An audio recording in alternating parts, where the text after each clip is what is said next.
এই হলো টাইটানো বোয়া। কিছুদিন আগে পর্যন্ত এটাই পৃথিবীর ইতিহাসের সবচাইতে বড় সাপ হিসেবে পরিচিত ছিল। এই প্রজাতির সাপেরা ডাইনোসরকে পর্যন্ত পেঁচিয়ে মেরে ফেলার ক্ষমতা রাখত। তবে বর্তমানে টাইটানো বোয়ার কাছ থেকে সবচেয়ে বড় সাপের খেতাবটি কেড়ে নিয়েছে আমাদের ভারতের বাসুকি ইন্ডিকাস। বিশালকায় এই সাপেরা একসময় দাপিয়ে বেড়াতো গোটা ভারত উপমহাদেশ, যাদের প্রধান খাদ্য ছিল তিমি। যে তিমি আধুনিক পৃথিবীর সবচেয়ে বড় প্রাণী, সেই তিমিকেই খেয়ে ফেলতো বাসুকি ইন্ডিকাস। একবার শুধু ভেবে দেখুন এই সাপ আকার আয়তনে কতটা বড় ছিল। তো বাসুকি ইন্ডিকাস যে সময় অস্তিত্বে ছিল, সে সময় কেমন ছিল আমাদের ভারত? কোথায় ছিলাম আমরা? এই সাপের সঙ্গে হিন্দু পুরাণের কি সম্পর্ক, আর কিভাবে এই সাপ ভারত থেকে বিলুপ্ত হয়ে গেল, এই সব কিছু নিয়ে আমি এই পর্বে আলোচনা করেছি। তাই ভিডিওটি অবশ্যই শেষ পর্যন্ত দেখবেন। সময়টা 2005 সালের জানুয়ারি মাস। গুজরাটের কচ্ছের এক কয়লা খনিতে একটি ফসিলের সন্ধান পাওয়া যায়। পেলিওন্টোলজিস্টরা যখন সেটিকে প্রথম দেখেন, তখন তাদের মনে হয়েছিল যে ওটা সম্ভবত কোনো প্রাগৈতিহাসিক যুগের কুমির। আপনাদেরকে জানিয়ে দিই যে যারা জীবাশ্ম নিয়ে রিসার্চ করেন তাদেরকে পেলিওন্টোলজিস্ট বলা হয়। তো যাই হোক, গবেষকরা ফসিলটির প্রকাণ্ড মাথা দেখে ওটাকে একটি কুমির ভেবে বসেছিলেন। একটি সাপ যে এত বড় হতে পারে সেটা তাদের ধারণার বাইরে ছিল। এরপর ওই মাথার সূত্র ধরে আরও খোঁড়াখুঁড়ি করতে বেরিয়ে আসে 27টি হাড়ের টুকরো। এতে তারা বুঝতে পারেন যে ওটা কোনো কুমির নয়, আসলে একটি সাপ। তবে এরপর টানা 18 বছর ফসিলটিকে নিয়ে কোনো স্টাডি করা হয়নি। 2023-এর শেষের দিকে সুনীল বাজপেয়ী ও দেবজিৎ দত্ত নামের আইআইটির 2 গবেষক ওই হাড়ের টুকরোগুলোকে নিয়ে রিসার্চ শুরু করেন। টানা 6 মাস ধরে রিসার্চ করার পর 2024-এর এপ্রিল মাসে তারা তাদের গবেষণাপত্র প্রকাশ করেন। আর সেখান থেকে উঠে এসেছে একটি চাঞ্চল্যকর তথ্য। 2005-এ গুজরাটের কচ্ছ থেকে যে ফসিলটি উদ্ধার করা হয়েছিল, ওটাই পৃথিবীর ইতিহাসের সবচাইতে বড় সাপ। এর থেকে বড় কোনো সাপের জীবাশ্ম বা কঙ্কাল আজ পর্যন্ত আবিষ্কৃত হয়নি। কার্বন ডেটিং পরীক্ষার মাধ্যমে জানা গেছে যে আজ থেকে প্রায় 4,80,00,000 বছর আগে সাপটি বেঁচে ছিল।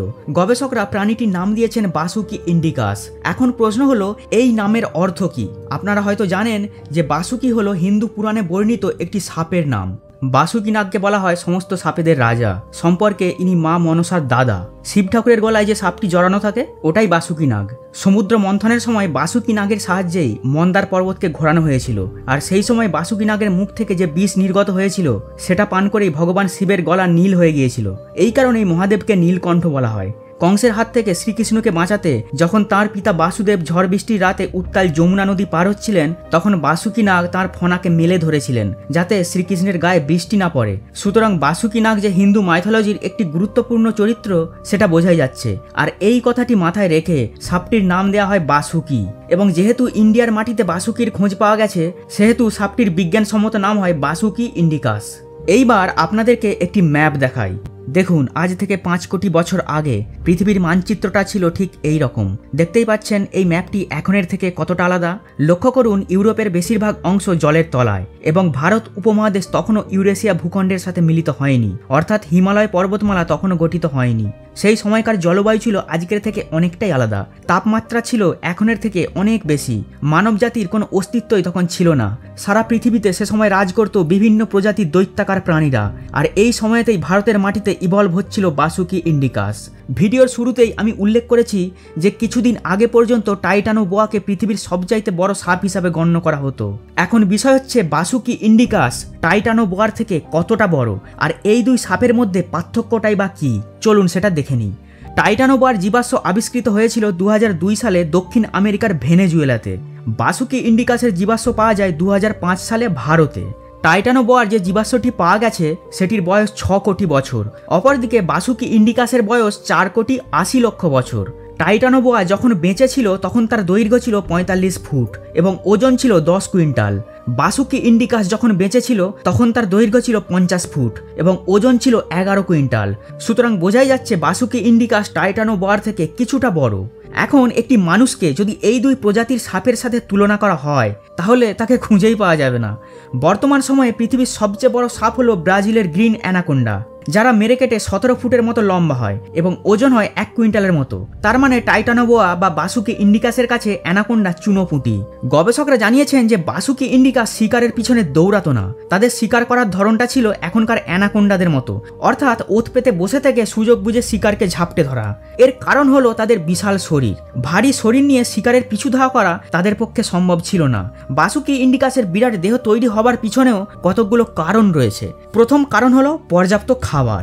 ভিডিওর একেবারে প্রথমের দিকে আমি একটা কথা বলেছিলাম যে টাইটানোবোয়া সাপেরা ডাইনোসরকে পর্যন্ত পেঁচিয়ে মেরে ফেলার ক্ষমতা রাখে। তাহলে কি সত্যিই টাইটানোবোয়া বা বাসুকি ইন্ডিকাসেরা ডাইনোসরদেরকে মেরে খেত? উত্তরটা হলো না। আসলে আমি প্রাগৈতিহাসিক যুগের সাপেদের দেহের সাইজ সম্বন্ধে একটা ধারণা দেওয়ার জন্য উদাহরণটা দিয়েছিলাম।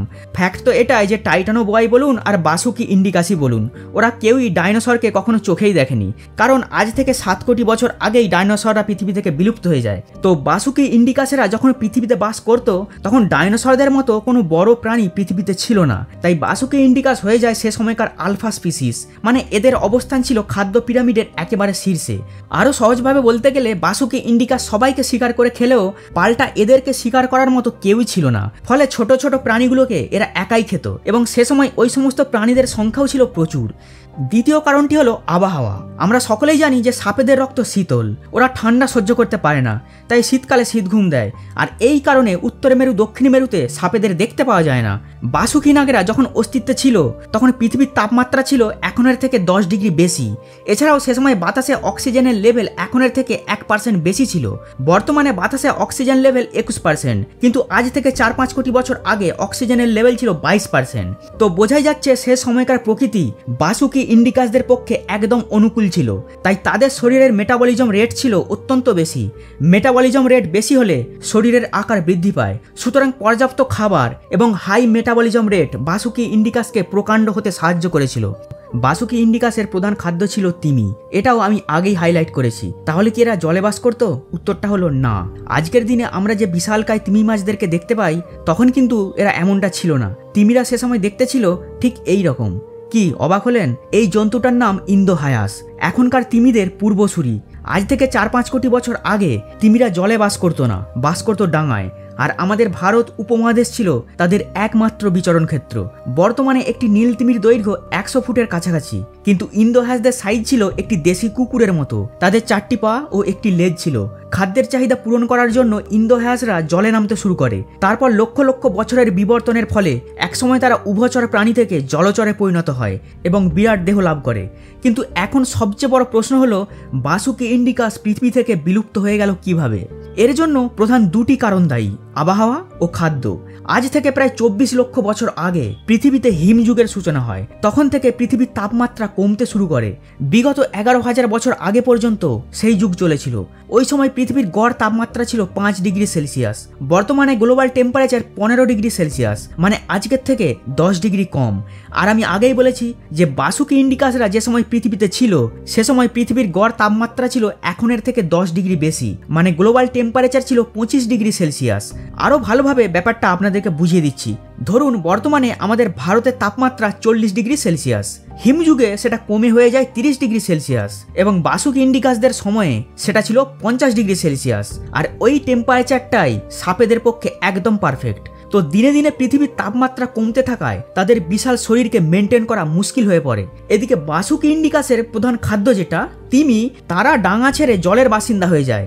আর এতে বাসুকি ইন্ডিকাসদের ফুড সাপ্লাইয়ে ঘাটতি দেখা দেয়। ওই সময়কালে আরেকটি গুরুত্বপূর্ণ ঘটনা ঘটে, সেটা হলো ইউরেশিয়ার সাথে ভারত ভূখণ্ডের যুক্ত হওয়া, যার ফলে ভারত ও বাকি মহাদেশগুলির মধ্যে যোগাযোগ স্থাপিত হয় এবং তারপর বাসুকি ইন্ডিকাসরা খাবারের খোঁজে পৃথিবীর বিভিন্ন প্রান্তে ছড়িয়ে পড়ে। কিন্তু প্রকৃতি আর তাদের অনুকূলে ছিল না। সার্ভাইভ করতে না পেরে আজ থেকে 15,000 বছর আগে তারা পৃথিবী থেকে চিরতরে বিলুপ্ত হয়ে যায়।